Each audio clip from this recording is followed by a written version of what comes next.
नमस्कार। आकाशवाणी जयपुर अजमेर से प्रस्तुत हैं प्रादेशिक समाचार।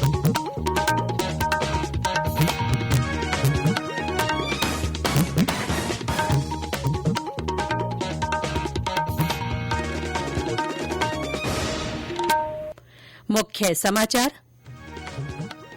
प्रदेश में निवेश अनुकूल वातावरण तैयार करने और अर्थव्यवस्था को दोगुना करने के उद्देश्य से राज्य सरकार आज 9 नई नीतियां लॉन्च करेगी।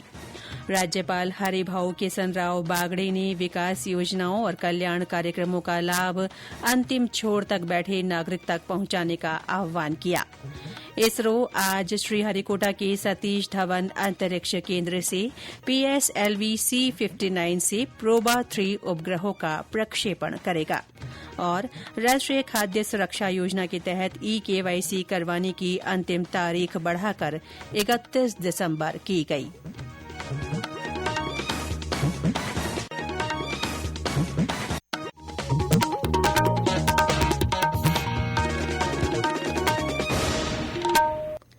समाचारों के साथ मैं रितिका गुप्ता। और अब समाचार विस्तार से। प्रदेश में निवेश अनुकूल वातावरण तैयार करने और अर्थव्यवस्था को दोगुना करने के उद्देश्य से राज्य सरकार आज 9 नई नीतियां लॉन्च करेगी। मुख्यमंत्री भजनलाल शर्मा विभिन्न क्षेत्रों से जुड़े उद्योगपतियों और स्टेक होल्डर्स की उपस्थिति में मुख्यमंत्री कार्यालय से इन नई नीतियों की लॉन्चिंग करेंगी। प्रदेश के सर्वांगीण विकास को गति प्रदान करने के लिए हाल ही में राज्य मंत्रिमंडल की बैठक में इन नीतियों का अनुमोदन किया गया था। इनमें राजस्थान MSME नीति, निर्यात संवर्धन नीति, एक जिला एक उत्पाद नीति, एकीकृत क्लस्टर विकास योजना, राजस्थान AVGC एंड XR नीति, पर्यटन निकाय नीति, एकीकृत स्वच्छ ऊर्जा नीति, खनिज नीति और राजस्थान एम-सैंड नीति 2024 शामिल है। मुख्यमंत्री भजनलाल शर्मा ने rising Rajasthan global investment summit के तहत लिए जा रहे संकल्पों की कड़ी में दिव्यांग बच्चों की प्रतिभा को निखारने के लिए पर्याप्त अवसर मुहैया कराने का 6वां संकल्प लिया है। उन्होंने कल जयपुर में कहा कि समिट में दिव्यांग बच्चों की कला और उनकी कुशलता को उचित सम्मान मिलेगा और उनके हुनर का प्रदर्शन किया जाएगा। श्री शर्मा ने कहा कि राज्य सरकार दिव्यांगजन की तरक्की के अवसर उपलब्ध कराकर उनके कल्याण के लिए लगातार काम कर रही है। श्री शर्मा ने कहा कि पेरिस में आयोजित पैरालंपिक खेलों में राजस्थान की अवनी लेखरा, मोना अग्रवाल और सुंदर गुर्जर जैसे युवाओं ने पदक जीतकर राज्य और देश का गौरव बढ़ाया है।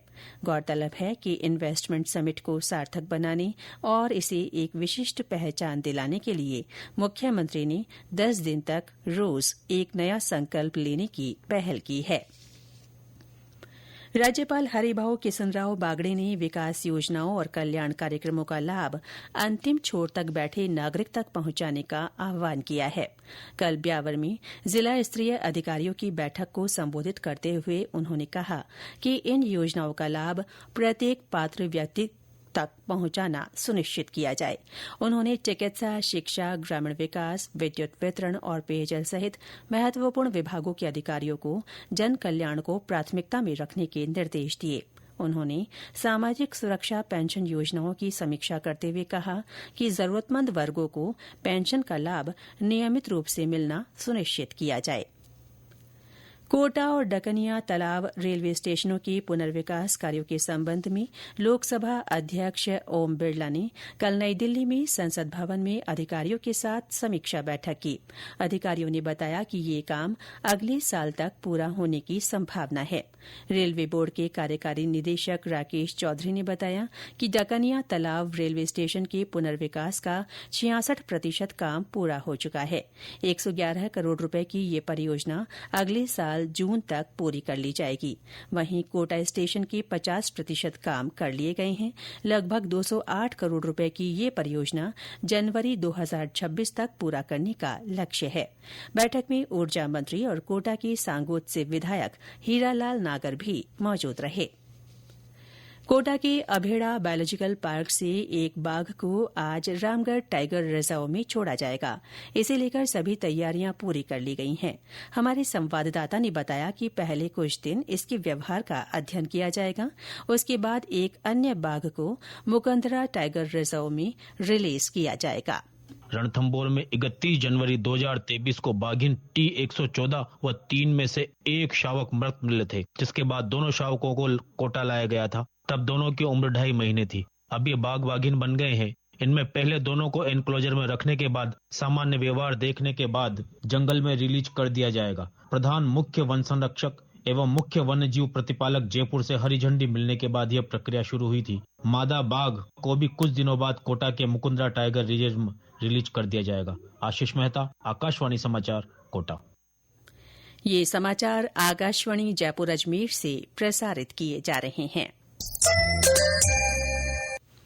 भारतीय अंतरिक्ष अनुसंधान संगठन इसरो आज श्रीहरिकोटा के सतीश धवन अंतरिक्ष केंद्र से PSLV C-59 से उपग्रहों का प्रक्षेपण करेगा। प्रक्षेपण शाम 4:08 पर किया जाएगा। PSLV C-59 से यूरोपीय अंतरिक्ष एजेंसी के प्रोबा 3 उपग्रहों का प्रक्षेपण होगा। प्रोबा 3 यूरोपीय अंतरिक्ष एजेंसी का कक्षा निरूपण मिशन है। प्रोबा 3 अंतरिक्ष की निर्धारित कक्षा में पहुंचने के बाद 2 उपग्रहों में बढ़ जाएगा। ये उपग्रह सूर्य के प्रभामंडल, इसके आसपास के वातावरण, अंतरिक्ष के मौसम और सौर पवन का अध्ययन करेंगे। आज नौसेना दिवस है। भारतीय नौसेना की भूमिका और उपलब्धियों को मान्यता देने के लिए हर साल 4 दिसंबर को ये दिवस मनाया जाता है। वर्ष 1971 में आज ही के दिन ऑपरेशन ट्राइडेंट के दौरान भारतीय नौसेना ने PNS खैबर सहित पाकिस्तान के 4 पोत डुबो दिए थे। इस अभियान में सैकड़ों पाकिस्तानी नौसेनाकर्मी मारे गए थे। राष्ट्रीय खाद्य सुरक्षा योजना के तहत प्रदेश के चयनित सभी लाभार्थियों की eKYC करवाने की अंतिम तारीख 31 दिसंबर तक बढ़ा दी गई है। खाद्य नागरिक आपूर्ति और उपभोक्ता मामले विभाग के मंत्री सुमित गोदारा ने बताया कि सर्वोच्च न्यायालय और केंद्र सरकार के निर्देशों की अनुपालना में ये फैसला लिया गया है। श्री गोदारा ने कहा कि लाभार्थी उचित मूल्य की दुकान पर स्वयं जाकर eKYC करवाना सुनिश्चित करें। eKYC नहीं होने पर उनका नाम खाद्य सुरक्षा सूची से हटा दिया जाएगा। गौरतलब है कि पहले इसकी अंतिम तारीख 31 अक्टूबर थी। सूचना और प्रसारण मंत्रालय के केंद्रीय संचार ब्यूरो की ओर से पाली जिले के सुमेरपुर में विकसित भारत एट 2047 मल्टी मीडिया प्रदर्शनी का आज से आयोजन किया जाएगा। 2 दिन तक चलने वाली इस प्रदर्शनी का उद्घाटन राज्य मंत्री ओटाराम देवासी करेंगे। विभिन्न जन कल्याणकारी योजनाओं पर केंद्रित इस प्रदर्शनी के दौरान सेल्फी बूथ भी लगाए जाएंगे। कार्यक्रम में प्रश्नोत्तरी, निबंध और पेंटिंग सहित अनेक प्रतियोगिताएं भी रखी गई हैं।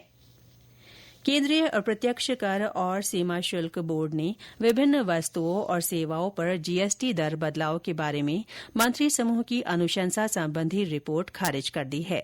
बोर्ड ने कहा कि GST परिषद को मंत्री समूह की ऐसी कोई सिफारिश नहीं मिली है और न ही GST दर में बदलाव पर विचार किया गया है।